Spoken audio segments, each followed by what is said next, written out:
Ìbà Olódùmarè, ìbà gbogbo àwọn ajínigbé lọ. Mo dúpẹ́ lọ́wọ́ Olódùmarè ọba tó ní gbogbo ayé. Mo kí gbogbo ọmọ káàrọ̀ oòjíire pátápátá pé ẹ kú dédé àsìkò yìí. Kí ni tí a tún jọ fẹ́ gbé yẹ̀wò láòkó yìí, kí la jọ fẹ́ analyse kalẹ̀, kí ni a jọ fẹ́ fi ojú inú wò.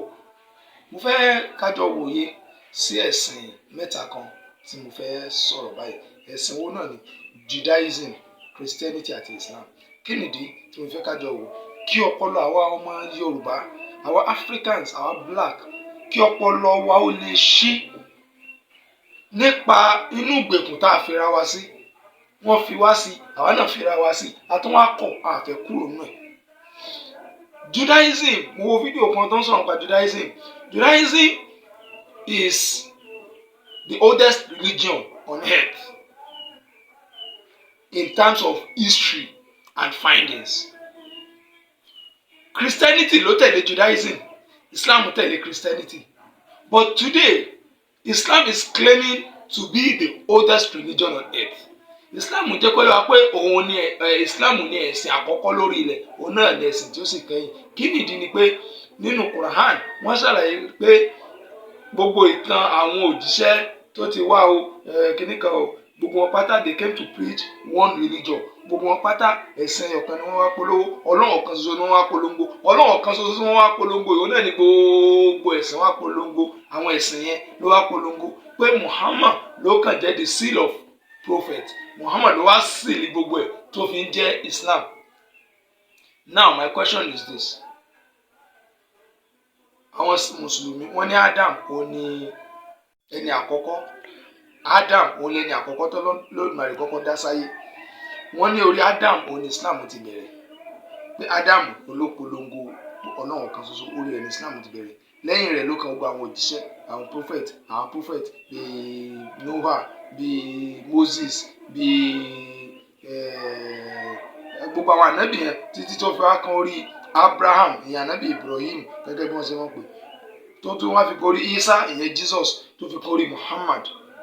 Now gbogbo ibi yẹn kọ́ ni mò ń lọ, ibo gẹ́gẹ́ ni mò ń lọ ni pé tí wọ́n bá ń sọ history Judaism, tí wọ́n ń sọ bí Judaism ṣe bẹ̀rẹ̀ as a religion, wọ́n ń sọ kan Abraham tí àwọn Mùsùlùmí, àwọn Lárúbáwá ń pè ní Ibrahim. Tí wọ́n bá sọ ìtàn Christianity, wọ́n ń sọ kan Abraham lẹ́yìn táwọn Arab ń pè ní Ibrahim. Tí wọ́n bá sọ ìtàn Islam, wọ́n ń sọ kan Abraham lẹ́yìn táwọn Mùsùlùmí ń pè ní Ibrahim. Judaism òun ni ẹ̀sìn tí ó gbajúmọ̀ jù ní kíni ní Israel. Gbogbo Christian tẹ́lẹ̀ lọ pilgrimage ní Jerusalem, pilgrimage. Ṣẹ́rí àìmọ̀kan wàhálà ni o. Gbogbo Christians tí wọ́n lọ sí Jerusalem tẹ́lẹ̀ wọ́n lọ fún Jerusalem pilgrimage. Gbogbo wọn pátá, if you go to Jerusalem for anything pilgrimage, you are only practicing Judaism and not Christianity. Gbogbo ẹni tó bá lọ sí Israel tó lòun lọ ṣe pilgrimage, àwọn ṣe ìrìnàjò kíní kan, you are going there for what? To practice Judaism and not Christianity. Torí pé Jerusalem is the holiest place of the Jews. Is the holiest place of Judaism. Go and search, go and do your research. Ẹ̀yin yẹn lọ ṣe research yín lórí tí wọ́n pè ní Judaism àti the holiest place of Judaism. The holiest land of Judaism òun ni Jerusalem. Jerusalem is not the only place for Christianity, it's the only place for Judaism. Now, ìdí yẹn pé tẹ́ bá dé Israel tẹ́ bá lè lọ fún Jerusalem, ní tán máa ń ṣe jù, church mélòó ló wà ní Jerusalem? Synagogue church tó wà ní Jerusalem, kẹ́ ẹ tó wọbẹ̀ ẹ ṣàlùwàlá kẹ́ ẹ tó wọbẹ̀ ni. They follow the teachings of what? Abraham. Now, kí n fẹ́ fẹ́ ọ ní wípé wọ́n máa ń sọ ìtàn Jew tí wọ́n pè ní the oldest religion on earth. Tẹ́ bá dẹ̀ wo ìṣesí wọn, ẹ rí i pé it is in line with their DNA, with their own life, the way they do things. The same thing náà nígbà tí Christianity òde òun wá láti Rome. Àwọn ará Antioch, àwọn ará Rome, àwọn ni wọ́n bẹ̀rẹ̀ Christianity nígbà tí Jésù lọ tán. Jésù ò polongo Christianity bí Abraham náà ò ṣe polongo ẹ̀sìn kankan. Ṣùgbọ́n Abraham, ìṣesí Moses, ìṣesí gbogbo àwọn tá a wí, ìṣesí Jew nítorí pé ìran Jew ni gbogbo wọn ti wá. Ìran yẹn Jew ni ìran ni, ìṣe ni, àṣà ni. The same thing náà àwọn ará Antioch, ìṣe àṣà tí wọ́n rí Jésù tó ń ṣe ìṣe ìhùwàsí rẹ̀, òun ni wọ́n fi ní àwọn tó ń hùwà bíi Kristi, people behaving like Christ. Ibẹ̀ ni Christianity ti jáde. Muhammad nìkan ló pe ìtò ń gbé dání ní Islam as a religion. Now tí wọ́n wá sọ ìtàn Jew, wọ́n mú wá látara Ibrahim, Abraham. Wọ́n sọ Christianity wọ́n wá láti Abraham. Wọ́n sọ Islam wọ́n mú wá láti Abraham. Ẹ jẹ́ n bi léèrè, Abraham ọmọ ìran wo ni? Ọmọ ìran Jew láti ilẹ̀ Israel. Moses ọmọ ìran wo ni? Ọmọ Jew láti ìran Israel. Jésù ọmọ ìran wo ni? Ìran Jew láti ilẹ̀ Israel tí àwọn Róòmù gbà. Muhammad ó wá láti ìran Lárúbáwá. Ẹ wá lọ wo Arabians, the word Arabians and the word of Greek, Hebrew. Ẹ lọ wo writing wọn, èdè wọn jọra wọn. Ó lẹ́fì mọ́ gbọ́ Abraham ní Jew, Islam, Ibrahim ní Arab, Ishmael ní Jew, Ismail ní Abraham, ní Ismail ní Arab. Ẹ mọ̀ gbọ́ something like Isaac ní Jew, Isaac ní Arab. So àwọn èdè wọn ṣe kí ni? Ó fẹ́ jọra wọn. Tí Jew tí wọ́n bá fẹ́ kí àwọn náà mọ̀ inshallah àwọn náà máa sọ inshallah. Ní Lárúbáwá àwọn ò ní inshallah. Kí ni túmọ̀ inshallah? Bí Allah bá fẹ́. The same thing Jew inshallah. Ìyẹn náà ni pé bí Ọlọ́run wọn bá fẹ́. Now èdè wọn ṣe kí ni? Ó jọra wọn. It all came from their own characters, ìṣesí wọn, àṣà wọn, ìṣe wọn. Ó ní gbogbo tí wọ́n sìn ló ti jẹ jáde. Ìbéèrè mi wá ní mélòó nínú gbogbo àwọn nǹkan wọn tí wọ́n kà kalẹ̀ ló wá jọ mọ́ Africans. Báwo ni ìṣesí Jew, ìṣesí Arab, ìṣesí Rome gbogbo ẹ̀, báwo ló ṣe tálì mọ́ ìṣesí ọmọ Yorùbá? Nínú gbogbo ìtàn tá à ń sọ yìí, ìtàn wo ni wọ́n ti sọ̀tàn Ṣàngó, ìtàn wo ni wọ́n ti sọ̀tàn Ọya, ìtàn wo ni wọ́n ti sọ ìtàn Ọ̀ṣun, ìtàn wo ni wọ́n ti sọ ìtàn àwọn babalábàbà, ìtàn wo ni wọ́n ti sọ ìtàn Odùduwà. Nínú gbogbo ìwé tẹ̀ ń kà tí wọ́n kọ history religions, history àwọn nǹkan wọ̀nyí, history àwọn ìlú kọ̀ọ̀kan, ẹ sọ ibi tí wọ́n ti sọ ìtàn Odùduwà fún mi. Nígbà tí wọ́n sọ ìtàn Egypt tó ní ṣe pẹ̀lú Moses, Musa, pẹ̀lú òun àti Fáráò, ẹ sọ fún mi ibi tí wọ́n ti kọ ìtàn náà sílẹ̀ nípa Musa àbí nípa Egypt tí wọ́n ti wá kọ Odùduwà bẹ́ẹ̀, àbí tí wọ́n ti kọ Ṣàngó bẹ́ẹ̀, àbí tí wọ́n ti kọ Ọya bẹ́ẹ̀. Ṣùgbọ́n kẹ́lẹ́ sọ pé yìí náà ní history nígbà tó yá àwọn mùsùlùmí wọ́n á lọ adulterated ìtàn, wọ́n á lọ mú wá Odùduwà wá láti ìlú kìnní kan láti Mákà. Ẹ máa wo àwọn aláìnírònú. Ẹ já ronú náà. Sẹ́sẹ̀ ní tá a bá gbé nǹkan títí wa lárugẹ ní délé ìmọ̀ àrẹ ṣe dá wa ni. Tá a bá mọ̀ tá à ń ṣe jíìnù wa, ẹ lọ ṣe DNA, kò lè jọra wọn pẹ̀lú ti ìran Jewish, kò lè jọra wọn pẹ̀lú ìran Lárúbáwá, kò lè jọra wọn pẹ̀lú ìran Rome. All these religions are part of the lives of people. Kò sí tó ń jẹ́ ẹ̀sìn, Olódùmarè ò dá ẹ̀sìn, ìtọ́ Olódùmarè dá ní àṣà àti ìṣe ìran kọ̀ọ̀kan. Ìdí nìyẹn tó fi jẹ́ pé Jew they act according to their own tribe, they act according to their own culture. Arabs, they act according to their own culture, they do their religions according to their own culture, they call God according to their own nature, to their own creation. Àwọn Romans, àwọn Europe, they call God according to their own creation, according to their own DNA, according to their own way of life.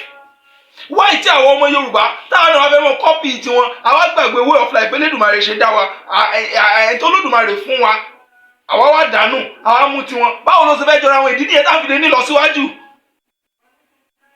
Ojoojúmọ́ tí a bá jí Nàìjíríà, àwọn Mùsùlùmí wọ́n ní Allahumma salli ala sayyidina Muhammad wa ala ali Muhammad. Àdúrà òun ni wọ́n ṣe fún ìran Muhammad. Elédùmarè Allahumma salli ala sayyidina Muhammad, Ọlọ́run ìwọ Allah bá wa kẹ́ Muhammad wa ala ali Muhammad àtàwọn ará ilé Muhammad wa sahaba. àtàwọn sàhábà àtàwọn tó ń tẹ̀lé Muhammad.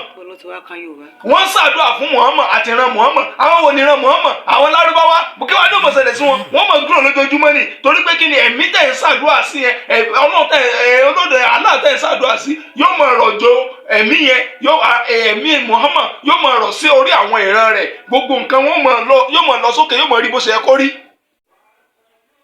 Tabadi in Jesus name lẹ́ pariwo lójoojúmọ́ kíníkan in Jesus name ancestor Rome ancestor Jew ò lẹ́ pariwo tí wọ́n bá ṣàdúrà tá a bá ń kírun lọ́wọ́ tí wọ́n fẹ́ ṣe sọ̀láàtì Ibrahimi àbọ̀nà tí wọ́n ṣe Allahumma salli ala sayyidina Muhammad wa ala ali Muhammad kama sallaita ala sayyidina Ibrahim wa ala ali Ibrahim fil alamina innaka hamidun majid. Ìwọ Allah bá wa ṣe ìkẹ́ fún Muhammad wa ala ali Muhammad àti ara ali Muhammad kama sallaita ala sayyidina Ibrahim gẹ́gẹ́ bó ṣe ṣe oore fún ìran Ibrahim wa ala ali Ibrahim àti àwọn ìran rẹ̀ fún Ibrahim àti àwọn ìran rẹ̀. Ìran tí wá wá dà wá. Kí wọ́n lọ sẹ́yìn ọmọ Yorùbá ibo la ti wá ṣàdúrà fún Yorùbá ibo la ti ṣàdúrà fún àwọn baba láti wá wọ́n ti jẹ́ kẹ́ wọ́n náà baba láti wá ẹni ibi ni wọ́n èsè yẹn gidi. So àwọn onídìí àdúrà pé Elédùmarè o ṣàánú wa ìran àwọn babalábàbà wa tí wọ́n tẹ̀lé ìlú Elédùmarè bá wa ṣe dáadáa fún wa ṣe kẹ́ ìgẹ́ wọn kó wá ṣàlékún ìkẹ́ fún àwa ìran tiwọn náà àárín ìrò àfi ìran Muhammad àti ìran Ibrahim. Ṣé orí wa ò pé ní àmọ́ tá à ń ṣe náà? Ojoojúmọ́ lẹ́ fi àdúrà ránṣẹ́ sí ìran Muhammad ìran Ibrahim àti ìran Jésù. Ẹ fi ìran babalábàbà tí ilẹ̀ ẹ wá lẹ fẹ́ gbòòbò láti fẹ́ ga. Ìran tí wọ́n gan. Àlè ní lọ síwájú àfihàn tí wọ́n lè wá ní kiri bó láti fẹ́ lọ. Àlè ní tẹ̀síwájú. Ìdí nìyẹn tó fi jẹ́ pé gbogbo ìgbàlẹ̀ ń kó lọ sáájú láti lọ wo Kàábà torí pé kí ni ibẹ̀ lẹ́fún àdúrà ránṣẹ́ sí àdúrà tí wọ́n sì ń gbà bẹ́ẹ̀ fẹ́ bẹ́ẹ̀ kọ̀ ẹ mọ̀ lọ. Torí pé ń darí ẹ̀mí yín síbẹ̀. Ẹ jẹ́ ká wálé, ẹ jẹ́ ká mọ tá à ń ṣe. Bọ́ọ̀rọ̀ yẹn ṣe ká mi lára sí láàárọ̀ ni mo ṣe ń sọ̀rọ̀ yẹn. Ẹ̀yin náà wò ó. Ìtàn àwọn ẹ̀sìn mẹ́tẹ̀ẹ̀ta tá a sọ yìí Jew àtàrà Abraham ló ti wá Christianity àtàrà Abraham ló ti wá Islam àtàrà Abraham ló ti wá tó sì ní ṣe pẹ̀lú ìran gbogbo wọn bákan náà pẹ̀lú àṣà àti ṣe wọn ìṣesí wọn ìwọṣọ wọn ìjẹ wọn ìmú wọn. Àwọn àgbàgbé àṣà àti ṣe ilẹ̀ Yorùbá wá ní ìṣẹ̀ṣe wa a ní nǹkan burúkú ni ìṣẹ̀ṣe wa dẹ̀ ní is our own total way of life ìṣesí tiwa náà ní ìjẹ wa ní ìmú wa ní ìṣe wa ní ìrónú wa ní. Àwa mú ìrònú tiwa tẹ́lẹ̀dùmarè fún wa a mú kúrò lọ́pọlọ tiwa a mú ìrònú Lárúbáwá a mú ìrònú Abraham ìrònú Júù a kó sínú ọpọlọ wa alóòrùn afẹ́ mọ̀ fi ṣayé bó dẹ̀ ṣe fẹ́ ní lọ síwájú ṣé omi ṣé igi tó ń wù ní Júù igi tó ń wù ní Israel àbí igi tó ń wù ní Arab só lè wù ní Nàìjíríà bí ni só lè wù ní Yorùbá ni ṣé ẹ̀fọ́ tẹ̀tẹ̀ só lè wù nílẹ̀ Saudi ni. Olódùmarè ò dá wọn bákan náà kò lè jọra wọn ẹ jẹ́ padà wálé ẹ jẹ́ mọ̀ tá à ń ṣe kò jọra wọn. Ẹ wá mọ jí lójoojúmọ́ ẹ mọ̀ sàdá fúnra tiwọn b'Amẹ́ríkà bá jí lónìí God bless America ni wọ́n sọ wọn ò ní sọ pé God bless Abraham wọn ò ní sọ pé God bless ìran Muhammad God bless America.